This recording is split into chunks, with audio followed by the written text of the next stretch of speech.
Prelúdio, as taças com flagelos, 15:1, 16:1. E vi outro sinal no céu, grande e admirável, 7 anjos que tinham as 7 últimas pragas, porque nelas é consumada a ira de Deus. Este é o início do capítulo 15 do livro do Apocalipse, uma passagem que nos prepara para a cena final e mais dramática do julgamento divino. Aqui, a cortina se abre para revelar uma visão celestial, um prelúdio solene antes do derramamento das 7 taças da ira de Deus. O apóstolo João, exilado na ilha de Patmos, é transportado em espírito para testemunhar eventos que transcendem o tempo e o espaço, eventos que marcam o clímax da história da redenção e do juízo. O sinal é descrito como grande e admirável, indicando sua importância monumental. Não se trata de um evento corriqueiro, mas de uma manifestação do poder soberano de Deus que deixará uma marca indelével na criação. Os 7 anjos são os portadores desses flagelos, os instrumentos escolhidos para executar a sentença final contra um mundo impenitente, que rejeitou a graça e se entregou à rebelião contra o seu Criador. A expressão "nelas é consumada a ira de Deus" é crucial, pois sinaliza a conclusão de um ciclo. As trombetas e os selos foram avisos, chamados ao arrependimento, mas as taças representam a execução final da justiça divina, sem mais adiamentos ou misericórdia para aqueles que endureceram seus corações. A visão então se desloca para uma cena de adoração celestial.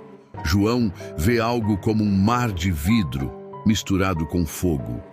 Esta imagem evoca a pureza e a santidade de Deus, representada pelo mar de vidro, mas também o fogo do seu juízo e purificação. Sobre este mar estão os vitoriosos, aqueles que triunfaram sobre a besta, sua imagem e o número do seu nome. Estes são os santos, os mártires, os fiéis que perseveraram até o fim, mesmo diante da perseguição mais feroz. Eles não cederam à pressão do sistema do anticristo, não se curvaram diante do poder temporal e não receberam a marca da besta. Agora, eles estão em pé, seguros na presença de Deus, segurando harpas, os instrumentos de louvor e adoração. Eles representam a promessa cumprida para todos os que permanecem firmes na fé. A sua presença no céu, antes do derramamento das taças, serve como um contraste poderoso. Enquanto o mundo abaixo se prepara para receber a ira, os redimidos já desfrutam da glória e da paz eternas. Eles cantam 2 cânticos, o cântico de Moisés e o cântico do Cordeiro. O cântico de Moisés, reminiscente da libertação de Israel do Egito em Êxodo 15, celebra a libertação do povo de Deus da escravidão. Aqui, no contexto do Apocalipse, ele celebra a libertação final da tirania do pecado e de Satanás. O cântico do Cordeiro é um hino de louvor a Jesus Cristo, que através de seu sacrifício redimiu a humanidade. As palavras do cântico exaltam a Deus. Grandes e admiráveis são as tuas obras, Senhor Deus Todo-Poderoso. Justos e verdadeiros são os teus caminhos, ó Rei das Nações. Quem não te temerá, ó Senhor, e não glorificará o teu nome? Porque só tu és santo. Por isso todas as nações virão e se prostrarão diante de ti, porque os teus juízos se manifestaram. Este cântico é uma declaração teológica profunda. Reconhece a soberania, a justiça e a santidade de Deus. Afirma que os julgamentos que estão prestes a acontecer não são atos arbitrários de um tirano, mas a manifestação justa e verdadeira do caráter de um Deus santo. É uma antecipação profética do dia em que toda a criação reconhecerá a autoridade de Deus e se curvará diante dele. Depois deste interlúdio de adoração, o templo do tabernáculo do testemunho no céu é aberto. Esta é uma referência direta ao Santo dos Santos no tabernáculo do Antigo Testamento, o lugar da presença manifesta de Deus. A abertura do templo celestial significa que o acesso à presença de Deus está agora totalmente revelado e que a ação divina procederá diretamente de sua santidade. Do templo saem os 7 anjos, vestidos de linho puro e resplandecente, com cintos de ouro ao redor do peito. Sua vestimenta simboliza pureza, santidade e autoridade sacerdotal e real. Eles não agem por conta própria, mas como ministros de Deus, executando sua vontade perfeita. Um dos 4 seres viventes, criaturas celestiais que rodeiam o trono de Deus, entrega aos 7 anjos 7 taças de ouro, cheias da cólera de Deus que vive para todo o sempre. As taças, diferentemente das trombetas que soavam um aviso gradual, são derramadas de uma só vez, indicando a rapidez e a intensidade do juízo. O fato de virem de um dos seres viventes, que estão intimamente ligados à justiça e ao governo de Deus, reforça a legitimidade desses atos. O templo então se enche de fumaça, proveniente da glória de Deus e do seu poder, e ninguém podia entrar no templo até que as 7 pragas dos 7 anjos fossem cumpridas. Esta fumaça é semelhante à que encheu o tabernáculo e o templo em sua consagração, simbolizando a presença insuportável e temível da santidade de Deus. Durante o período do derramamento das taças, a intercessão cessa. O tempo da graça para o mundo rebelde chegou ao fim. Agora é o tempo do juízo puro e irrevogável.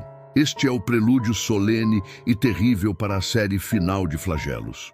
O palco está montado, os atores celestiais estão em posição, e a ordem para começar está prestes a ser dada. A cena celestial de adoração contrasta com o silêncio temeroso que se abaterá sobre a terra.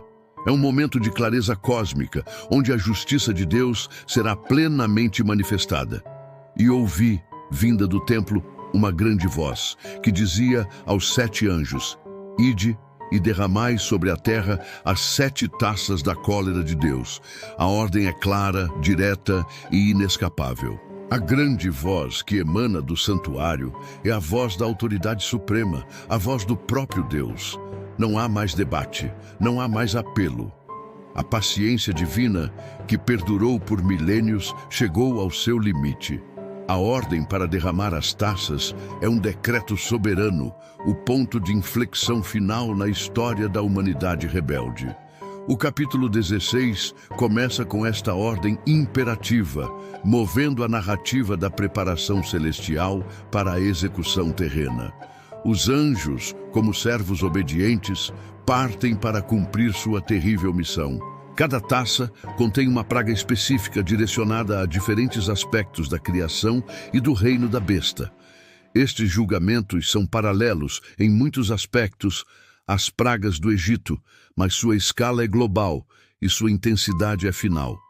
Eles não são meros desastres naturais, mas atos sobrenaturais de juízo, derramados com precisão divina sobre aqueles que ostentam a marca da besta e adoram sua imagem. São a resposta justa de Deus à perseguição de seus santos e à blasfêmia contra seu nome. O primeiro anjo avança, e sua ação dá início à sequência devastadora. O tempo da advertência passou. Agora é o tempo da retribuição. A terra, os mares, os rios e o próprio sol se tornarão instrumentos do juízo divino, demonstrando que toda a criação está sujeita ao seu Criador e responderá ao seu comando para executar sua justiça. A ordem foi dada. As taças estão sendo derramadas. O fim começou. Esperamos que esta análise do prelúdio às 7 taças da ira, em Apocalipse 15, 16:1, tenha sido esclarecedora e edificante para você. Cada detalhe da visão de João nos revela a soberania, a justiça e a santidade de Deus, ao mesmo tempo que nos mostra a esperança gloriosa, reservada para os fiéis. Se você deseja continuar aprofundando seus conhecimentos sobre as profecias bíblicas e entender os eventos que moldarão o fim dos tempos, inscreva-se em nosso canal. Ative o sininho para não perder o próximo vídeo, onde mergulharemos no derramamento da primeira taça e suas consequências. Deixe seu like se este conteúdo abençoou sua vida e compartilhe com amigos e familiares para que mais pessoas possam conhecer a verdade da Palavra de Deus. Seus comentários são muito importantes para nós. Diga-nos o que mais lhe chamou a atenção nesta passagem. Que a graça e a paz do Senhor estejam com todos vocês.